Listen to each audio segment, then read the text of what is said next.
prayer is earthly permission for heavenly intervention. The only way God can be involved in any issue on earth is when he is invited through the place and the practice of prayer. Anytime you engage in the place of prayer, you're opening your space for God to come in. That's why when prayer tarries, breakthrough tarries. When prayer is offered, breakthroughs are accelerated. There is nothing that God has not done in your life. Everything you've asked him, he has done it.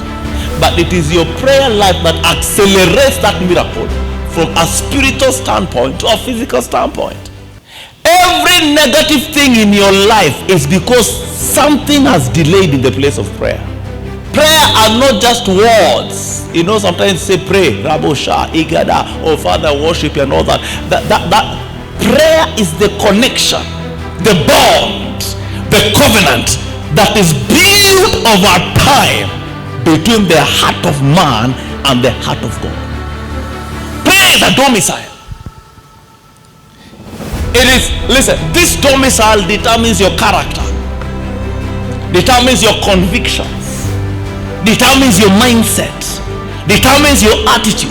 Because the more you pray, the more you talk to God, the more your convictions change, the more they become deeper, the more even how you talk can tell us that you are coming from the place of prayer. So it's not just about 40 days Katoloni, God, you must do it, oh God, you must do it, oh. That's not prayer. It is a union that is developed over time, a domicile, a domain where you live. In fact, as the more you spend time with God in prayer, the more your character, your mindset, your attitude, your convictions keep changing. The more you pray, the more covenants are formed between God and you and your seed. There are people not born again, but by reason of the covenant that their parents or their grandparents formed, you can't do them wrong. They are in the pubs, they are drinking. They don't even know anything called church. But their grandmother had formed a covenant with God through years of intercession. That covenant is still speaking for them. Prayer is a place and a practice of fellowship with God.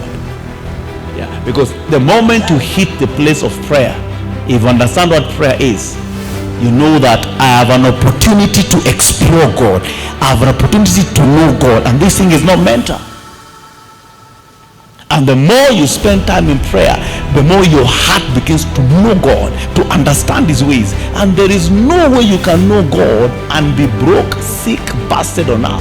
It's not possible. Because the people do know their God. They shall be strong.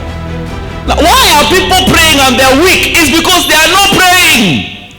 What they are doing is not prayer, it's request. 3-day fasting. Hey, oh God, my house rent must be paid. That's not prayer. That's why they are weak. True prayer, number one, begets strength. The people who do know they shall be strong, and then they shall do exploits. Prayer is words, prayer is attitude, prayer is character, and prayer is deep convictions in your heart. So everything about you is praying. Your character is prayer. Your deep convictions, those are prayers. Your mentality is prayer. Your convictions are prayer. The words you talk to God are prayer. So prayer is not just about the time, the 1 hour or the 2 hours you enter and you pray. That is not prayer. That is part of prayer. But whatever you say is prayer. How you behave is prayer. What you believe is prayer. Your perspective is prayer. So prayer is an accumulation of all these things. That is what is called prayer.